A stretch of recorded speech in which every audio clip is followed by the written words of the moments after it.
when I had that microphone in my hand and I saw that the whole auditorium was all looking at me and their attention was locked on me in that moment, I started to realize the power that this microphone possessed. And I was like, wow, if I use this power to push positivity instead of poison, if I use this power to push God's message out there instead of Satan's message, I could really be influential in this world by simply utilizing this microphone and the lyrics that come from this brain. Inspirational. That was the voice of rapper, scholar, and speaker Dee-1. He's our guest for this week's edition of Conversations from Studio 5. Thank you so much for tuning in.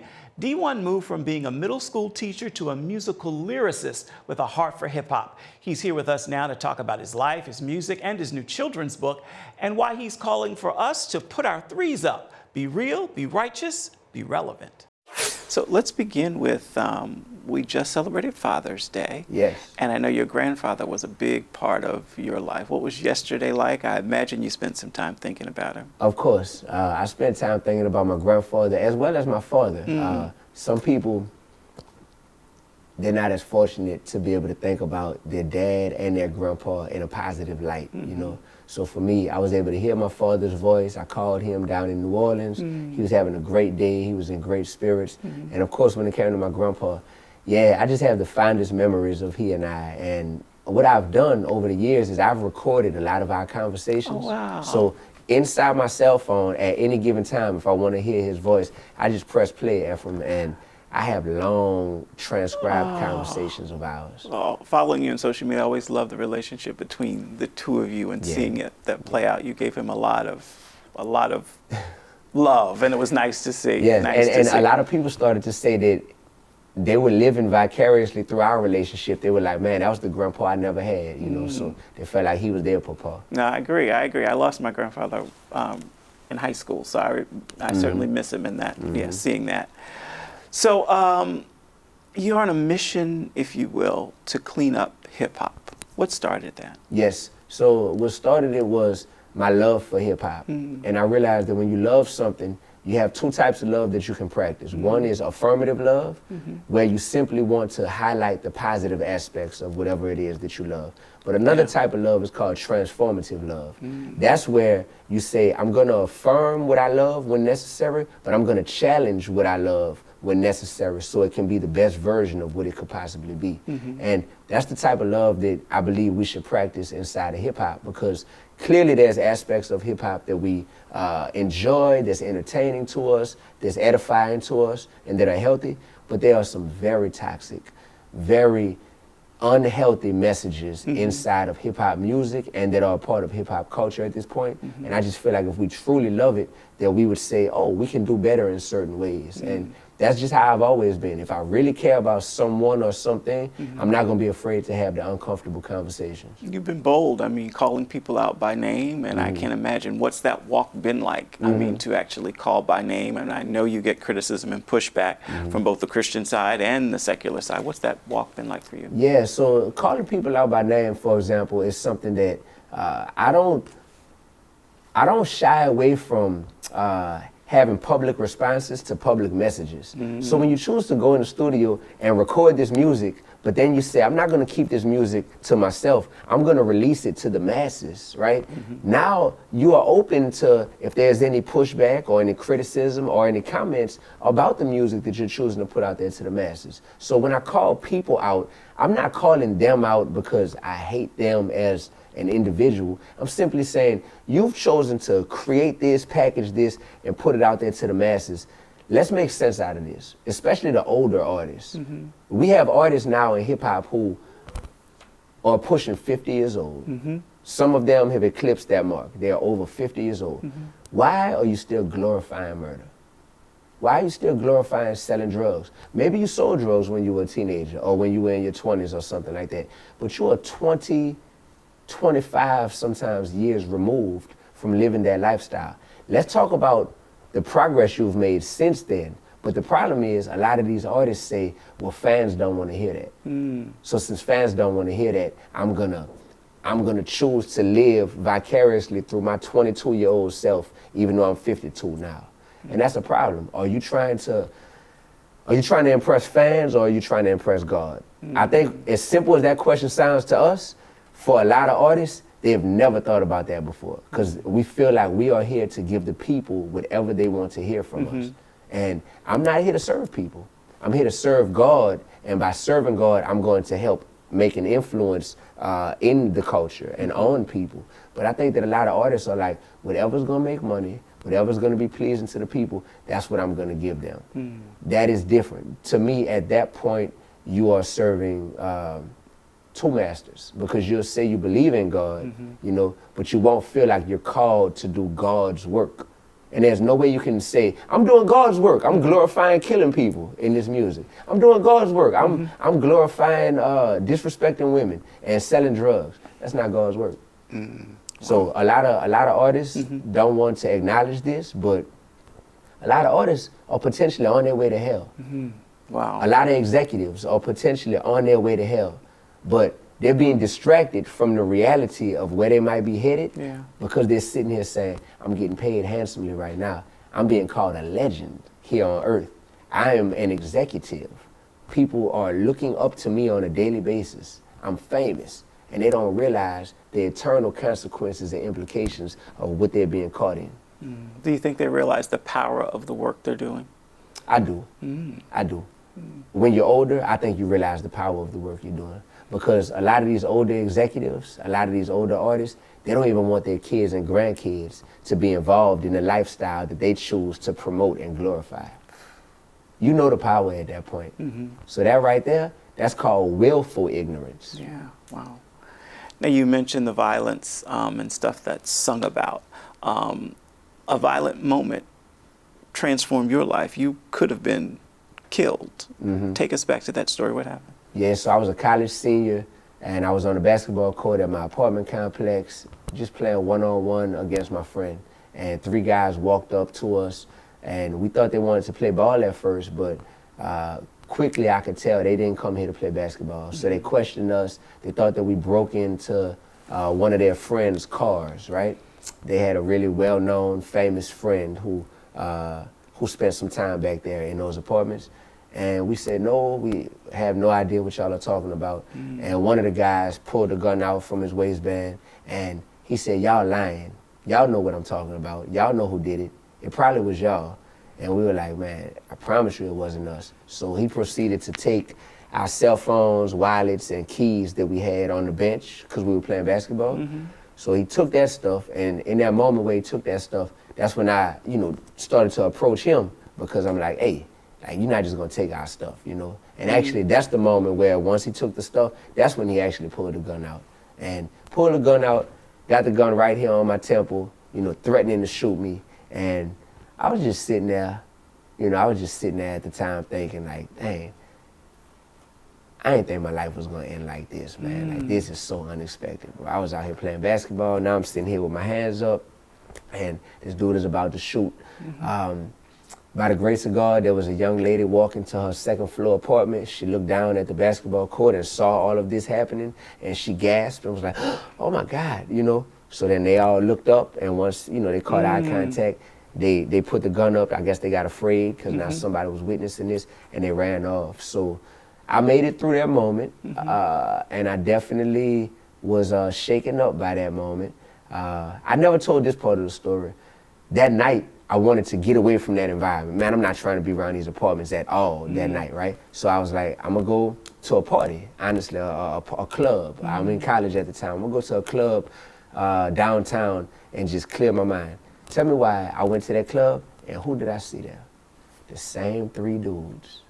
The same 3 dudes, literally. And the friend that I brought with me to the club that night, he wasn't the friend that was playing basketball with me. So in real time, when I locked eyes with those dudes across the dance floor, I'm tapping my boy and I'm telling him, bro, we gotta leave right now. Like, that's the dudes who, and I realized like he didn't even know what happened. Yeah, he wasn't there. So I'm trying to explain to him, but while we explaining, I'm like, let's leave. Let's leave, we gotta get out of here. So we're making our way through the dance floor as they are trying to make their way through all the people as well. It was one exit. It was one way in, one way out of this club. So we made it to the exit before they did, and we ran to his car. And crazy. Yeah, I never tell that part of the story because I guess I just don't think about that too much. I tried not to, but it definitely shaped me. It definitely just created a sense of urgency to where I'm like, man, we don't know how, like, we could literally be sitting in here right now just thinking, oh, it's nice air conditioning. We got a staff, a crew, nice lights. We got cue cards, all this stuff. And I have literally been in this type of environment to where all of a sudden that door busts open and somebody comes in and it's just like, what's going on right now? Shift. Whoa, oh, one of them got a weapon. Whoa. When that happens once to you, you tend to appreciate all of your days that much more because you realize how much we are not in control of in this world. Yeah. There's so much that we're not in control of. Yeah. We sit here today and you've got 11 albums, correct? Mm-hmm. When did you fall in love with this thing called hip hop? What happened? Where did that connection happen for you? Yeah. I first fell in love with it as a fan. Mm-hmm. So in my college course, I teach about the 3 C's: consumers, creators, and commissioners. I was a consumer at first, and I fell in love with it with my best friend. His name is Carl, and we looked up to this duo of rappers named Criss Cross. Mm-hmm. Criss Cross. Yeah, I remember. Yeah, and they reminded us of ourselves. They were older than us, but they looked like us, and they just were cool. And we looked up to Criss Cross. Carl's mom brought us to a Criss Cross concert in New Orleans, where we're from. And from that day forward, I was in love with hip hop culture, from the way they dressed to the catchy songs and dances that went with their music. So fell in love with it as a consumer then. I fell in love with hip hop as a creator in college, the first time that I ever signed up to do a talent show on campus. And when I performed at this talent show, I didn't win first, second, or third place. But what happened was, when I had that microphone in my hand and I saw that the whole auditorium was all looking at me and their attention was locked on me in that moment, I started to realize the power that this microphone possessed. And I was like, wow, if I use this power to push positivity instead of poison, if I use this power to push God's message out there instead of Satan's message, I could really be influential in this world by simply utilizing this microphone and the lyrics that come from this brain. And that's when I fell in love as a creator. Speaking of the music, your latest project is called From the Hood to Harvard. What gave birth to that? Yes, well, I'm currently doing a fellowship at Harvard University. So when I found myself at Harvard University... Did you ever expect that? No, not at all, not at all, not at all, not at all. Seriously, this was not on my vision board or anything like that, no. So when I had the opportunity to go to Harvard University and become a fellow, to where I'm doing research on the role that hip hop plays as a teaching tool in the black community. I began teaching in classes at Harvard. I was like, whoa. One day I walked outside of my office, you know, I have an office over there at Harvard, and I was like, this is the definition of just let go and let God, because I couldn't have planned this out. There was no way I could have micromanaged how I'm gonna make it from the hoods of New Orleans up here to Harvard University. And I think when it clicked to me, I felt so many emotions that I was going through during that season, to where there was a bit of imposter syndrome that I felt getting on that campus. I mean, honestly, I was like, I'm around some of the best and brightest minds in the world. And I know I'm a smart guy, but am I smart enough to keep up with everybody here at Harvard? I went through that feeling, so I chose to make a song about it. So the song is called Imposter Syndrome. I made a song called Overwhelmed, because while I'm a fellow at Harvard, I'm also still an active recording artist. I'm also still a public speaker, and I'm doing so many things to where I'm flying in and out of town and late nights, early mornings, and I was like, dang, I feel overwhelmed. I want to make a song about it. So I did a song on the album about that. I made a song called Manage Your Chip, because what I've seen as a black man, being at Harvard and being in that type of environment, I've seen that so many of us, we enter these spaces and we have a chip on our shoulder that comes from either feeling discriminated against or feeling like we don't quite fit in or belong in some of these spaces. And I realized that it's not a bad thing to have a chip on your shoulder, but it's about how you manage that chip. Some people allow that chip on their shoulder to get the best of them, and they walk around bitter, they walk around angry all the time. And other people manage that chip to where it gives you that extra level of grit that most people can't tap into because they haven't been an underdog before, you know? So I did a song about it. So once I started doing all these songs about what I was feeling in real time, I looked at the track list, I was like, I have an album here. I have enough songs for an album, now I need a title. And I was going back and forth, back and forth, back and forth, and I said, you know what, where did I start?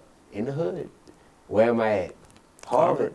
From the hood to Harvard, there we go. And that's the album title. And I will say this, I want people to listen to the album and to understand that the hood and Harvard, those are both just metaphorical terms because we all have a starting point and we all have a destination in life. And I did an album about the journey from that starting point to that destination. So I want people to listen to the album and to think about what's my starting point and what's my destination where I'm trying to get to. And D1 has just helped to narrate the soundtrack to what you feel along the way as you're ascending. And not only do you teach and have a fellowship there at Harvard, but you own property as well. What's happening there? Yes, sir. Yes. So I own real estate on Harvard's campus. I'm blessed to be a part of an investment group to where we had an opportunity to ascertain a bunch of land on Harvard's campus that's currently being developed. We broke ground on it December 1st, 2023, to where it's going to be mixed income housing along with office space, along with an academic center, and it's near the Harvard Business School, which is world renowned. So when you have an opportunity to make a legacy play like that, to where you can say, wow, our ancestors actually built Harvard University. You know, slaves built this school. Now I own real estate on campus. I think that's making my ancestors proud. Indeed, indeed.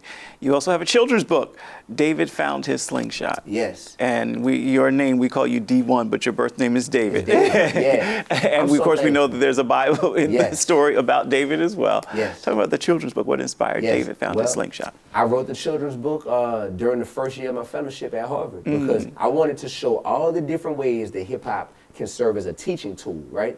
So one way is by creating music, and if that music has the type of messages in it that are building people up and edifying their spirit, it can teach them whatever you want them to learn. It can teach them how to cook crack and sell drugs. It can teach them how to give their life to Christ, and you can give your testimony through your music, and it can help people grow in that way. So not only music, but I figured hip-hop could also teach people in a literary format. So I chose to do this hip-hop children's book, narrating a chapter of my life that many people were unaware of. So I had to dig way back in the crates to kindergarten when I was a student in New Orleans. And unfortunately, my first year of going to, school, I used to get bullied. And all these years later, man, I still distinctly remember that fear that I had walking on that school playground every day, thinking like, as soon as this one dude sees me every day, he's gonna come over here, he's either gonna make fun of me, he's gonna physically like push me down and rough me up because he's way bigger than me. He's gonna take whatever I have in my pockets, take my baseball cap, whatever. I can still remember that fear. And that impacted my ability to focus in the classroom because of my fear of what was going to happen on the playground, right? So I wrote the children's book because if I went through that, I know bullying still exists nowadays. Absolutely. And now you have cyberbullying because they have social media as well as physical bullying, right? The beauty of my story is that I could call him right now. Me and that same guy that used to bully me, we're best friends to this day. Best friends. And the way we became best friends is that way back then, we were able to find common ground and tap into a few things that we both actually mutually loved and had in common, right? And it just took for us to realize, like, wait, we're actually more alike than we are different, right? So when I say David found his slingshot, life is all about finding your slingshot, meaning, what are your special gifts? What are your special talents that God has blessed you with? And when you tap into what they are and you use them for the purpose God designed them for, you'll be able to defeat the Goliaths in your life.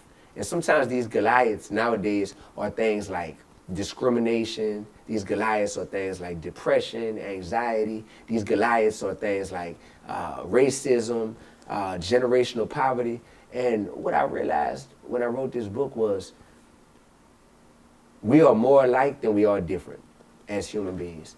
And if we were to lean into the commonalities and the similarities that we have, then we'll realize that the differences that we have, they aren't anything worth hating each other or bullying each other over, right? So me and the guy who used to be my bully, we simply found some things that we were both in love with and thoroughly enjoyed, and that brought us from being bullies to besties. Wow, Yep. amazing. Last question I'll ask you. The Platinum Pledge, what is it and who needs to take it? So the Platinum Pledge is a way that I'm wanting to galvanize the entire hip-hop community that is opposed to the glorification of murder inside of music, opposed to the glorification of selling drugs and using drugs inside of music, and opposed to sexual irresponsibility as well as disrespecting our women inside of music. That's it. God is not pleased with lukewarmness, but I realize that the whole music industry has become complicit with saying there's no line in the sand to say who's on the righteous side of this line and who's on the wretched side of this line. The whole music industry has basically said there's an invisible line and everyone wants a bit of the wretchedness, the ratchetness, and the righteousness. You know, people want to be a part of all of it. And I know that that can't be pleasing to God.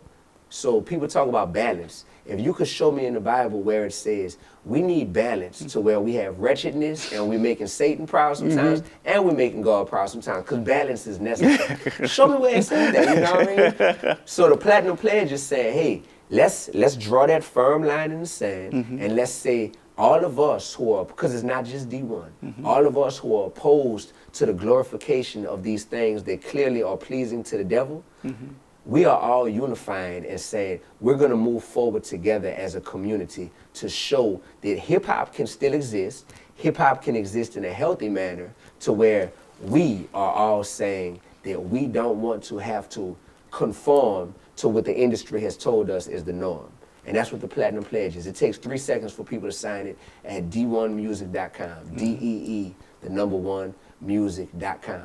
Without signing the Platinum Pledge, without drawing a clear line in the sand, the music industry is looking at Christians and saying, well, y'all are Christians, but y'all in the same clubs as us.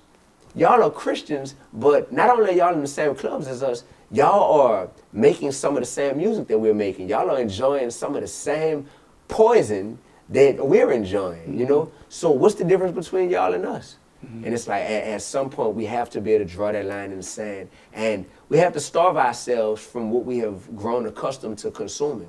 Because I grew up listening to all of this music and to where I was like, whoa, I have a taste for this delicious poison that the devil has cooked up, to where the beats are banging, the lyrics are catchy, the whole industry is glorifying and promoting this and putting massive money behind marketing this stuff. And I've developed a taste for it. But when I read that word of God, it convicts me every time, because I know I should not be indulging in this type of music over here. And ultimately, I'm just saying, life is short. We don't know how long we have. Let's draw a line in the sand. And although we may not be perfect, let's at least stamp it. The same way you get baptized and you want to make a public proclamation of who you're serving, let's make a public proclamation that we enjoy hip-hop, but we want to enjoy a type of hip-hop that will glorify God and that will not glorify all these negative aspects. And you're willing to sit down and work with any artist? Yeah. Let me explain this. It makes sense to me because I didn't see a person that Jesus wouldn't be willing to sit with. But the key was Jesus made sure that he was having more of an impact on his environment than his environment was having on him, right? So when some people are like, so D1, talk to me about this concept of you're willing to work with anybody. It's like, duh, of course I am. Under these terms and conditions, I'm not going to change my mission and my walk and my my focus in order to just be part of the cool club and say, I just want to be affiliated with you all by any means necessary. No, I'll work with anyone, but I'm setting the rules. When we work together, I'm going to make sure that you know what I stand for. I've had artists tell me, D, working with you is the first time in my whole career I haven't cursed on a song, you know, but I respect your mission and I respect what you stand for, so I'm willing to do that. So that's me planting a seed with them. I hope and wish that they'll continue that even after they work with me, but if not, at least a seed has been planted to where they're like, it's possible to respect a young brother and the music he's making to where when I work with him, I adhere to his terms and conditions for how we're going to do this. That's it. And if anything, it makes the gospel more tangible for them, and it makes them be like, oh, so this is what it's like to be around a man of God? He's not overly thirsty and trying to, just be hanging with us by any means necessary, but he's cool, he's relatable, he's super talented, but he still has his line that he will not, cross in order to be in the good graces of anyone. If that sets an example for them of what it can look like to not be weak and be a Christian, to not be overly thirsty for validation from the world to be a Christian, and to be talented and successful, I think that's inviting them into a world and a lifestyle that hopefully they'll say, I want more of that, because when I'm creating this type of content, something just feels better in my spirit than when I'm creating this music about glorifying killing people and selling drugs to people. I don't care how successful you are. I know you can't go to sleep at night and feel good about that. I know you can't. I know you can't be like, all right, kids, I don't want y'all to emulate daddy, but just know I make this music because it's what pays the bills. What's that? Double-mindedness. That duality is not something that feels good. So I am on a mission to be a bridge. God didn't call everyone to be a bridge. I see that he allowed me to be in CBN, and then last night to be at the Juneteenth Festival in Virginia Beach, and then to be at Tufts University, at Harvard University. And I'm just like, God, this is no marketing plan. I'm not trying to make sense out of it. I don't know what to call this, but I know I'm being authentically myself, and I'm grateful. So hopefully you are pleased. Indeed. Now, for someone who has not heard you at work, can you share a lyric or two before we end this interview? What would you share? Of course, of course. All right. I say, well, should I look at you when I rap? Sure. Yeah, all right. So I say, this is a message to the fans. What's the point of writing all of these lyrics if I'm rapping to an audience that ain't trying to hear it? They'd rather me blow a bag than rap about building wealth. They'd rather me get some brain than rap about mental health. Don't censor me. Eventually, try to make sense of me. I don't need your dollars. I need you to think sensibly. You feel good now that you're vegan? Huh, that's funny. If you're still promoting garbage, you just a healthy dummy. My city don't even love me. I'm calling it how it is. I'm a threat to the power structure that's brainwashing our kids. I'm fracturing all the egos of illegitimate heroes. I only look up to one man, because he died, then he rose. I keep it too real, because life don't last too long. If everybody likes me, I'm doing something too wrong. Maybe in time, they'll appreciate my words like Nipsey. Till then, I'm going to see how far keeping it real gets me. They don't like me, but they know they can't deny me. See, I'm a real gangster, and they know right where to find me. Gangsta, do not try me. Growing and nurturing gifts, serving the Almighty. Love it. Be real, be righteous, be relevant. D-1, thank you. Thank you, sir. Thank you. Yo, this lighting makes for like such a, you just feel like opening up. I like it. I Thank you. Yeah. Cool. D-1's latest album, From Hood to Harvard, is available wherever you stream, download, or purchase your music. You can also purchase his book. David found his slingshot by going to d1music.com. Thank you so much for joining us for this week's edition of Conversations from Studio 5 and making us your weekly destination for uplifting interviews with a strong focus on faith. Now, for more information on the show, you can check out our Facebook page. You can also find us on Instagram simply by searching Studio 5. Hope you'll join us again right here next week on the podcast. Bye-bye.